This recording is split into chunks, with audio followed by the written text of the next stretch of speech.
കൃഷ്ണപുരം കാപ്പിൽമേക്ക് കുറക്കാവ് ദേവി ക്ഷേത്രത്തിലെ തിരുവാതിര പൊങ്കൽ ഞായറാഴ്ച നടക്കും. പുണർദ മഹോത്സവം തിങ്കളാഴ്ച നടക്കും.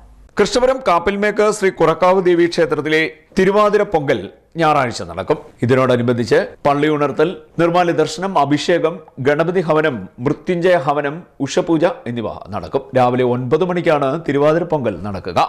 ഇതിനുശേഷം പൊങ്കാല ദർശനം, എഴുന്നള്ളത്ത്, തിരുവാതിര, സമൂഹ സദ്യ, ഗാനമേള എന്നിവയും ഉണ്ടാവും. ക്ഷേത്രത്തിൽ തിങ്കളാഴ്ച പുണർദ മഹോത്സവം നടക്കും. ഇതിനോടനുബന്ധിച്ച് സമൂഹ സദ്യ, എതിരേൽപ്പ്, കെട്ടുകാഴ്ച എന്നിവ ഉണ്ടാകും. ശ്രീ കുറക്കാവ് ദേവീക്ഷേത്രത്തിലെ ചരിത്രപ്രസിദ്ധമായിട്ടുള്ള ധനുമാസ തിരുവാതിര പൊങ്കൽ നാളെ നടക്കുകയാണ്. നാളെ ഞായറാഴ്ച രാവിലെ 9 മണിക്ക് പൊങ്കാലയ്ക്കുള്ള പദ്ധതി പ്രകാശനം നടക്കും. നാടിൻ്റെ വിദൂര പ്രദേശങ്ങളിൽ നിന്നും നിരവധി ഭക്തജനങ്ങൾ വർഷത്തിലൊരിക്കൽ അമ്മയ്ക്ക് ഇഷ്ട നൈവേദ്യങ്ങൾ ഒരുക്കുവാൻ വേണ്ടി പൊങ്കൽ സമർപ്പിക്കുവാനായി ക്ഷേത്രസന്നിധിയിൽ എത്തിച്ചേരുകയാണ്. നാളത്തെ ഒരു പ്രത്യേകത കൂടിയുണ്ട്. എല്ലാ മലയാള മാസവും 2ാമത്തെയും അവസാനത്തെയും ഞായറാഴ്ചകളിലായി നടക്കുന്ന മഹാകാര്യസിദ്ധി പൂജ നാളെയാണ്. അപ്പോൾ പൊങ്കലും കാര്യസിദ്ധി പൂജയും കൂടെ ഒരു ദിവസം വരുന്നത് അപൂർവമായി വരുന്ന ദിവസങ്ങളാണ്.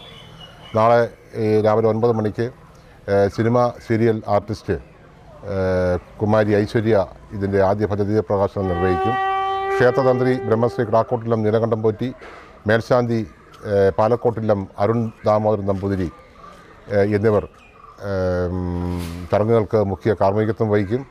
നാളെ വൈകുന്നേരത്ത് ഗാനമേള, അതോടൊപ്പം തന്നെ തിരുവാതിര, മറ്റന്നാളാണ് അമ്മയുടെ തിരുവുത്സവം. ഉച്ചയ്ക്ക് കലശപൂജയും കലശാഭിഷേകവും സമൂഹ സദ്യയ്ക്കും ശേഷം വൈകിട്ട് എതിരേൽപ്പ് ഘോഷയാത്ര ചെമ്പകശ്ശേരിയിലെത്തുന്നു ആരംഭിക്കും. നാളെ ഈ ജനുവരി 13-ാം തീയതി കുറക്കാവ് ക്ഷേത്രത്തിലെ ഉത്സവ ചടങ്ങുകൾക്ക് പരിസമാപ്തി കുറിക്കും. കാപ്പിൽ കിഴക്ക് ചെമ്പകശ്ശേരിയിൽ ഇല്ലത്തു നിന്നും താലപ്പൊലി, ചമയവിളക്ക്, ജീവതകൾ, മുത്തുക്കുട, വിവിധ വാദ്യമേളങ്ങൾ എന്നിവയുടെ അകമ്പടിയോടുകൂടി കെട്ടുകാഴ്ച വരവ് നടക്കും. കെട്ടുകാഴ്ചയ്ക്ക് ശേഷം കെട്ടുകാഴ്ച ദർശനം, അത്താഴപൂജ, ശ്രീഭൂതബലി, വെടിക്കെട്ട് എന്നിവയുണ്ടാകും. ഉത്സവങ്ങളുടെ ഒരുക്കങ്ങൾ പൂർത്തിയായതായി ക്ഷേത്ര ഭരണസമിതി ഭാരവാഹികൾ CDNet ന്യൂസിനോട് പറഞ്ഞു. CDNet news, Kayamkulam.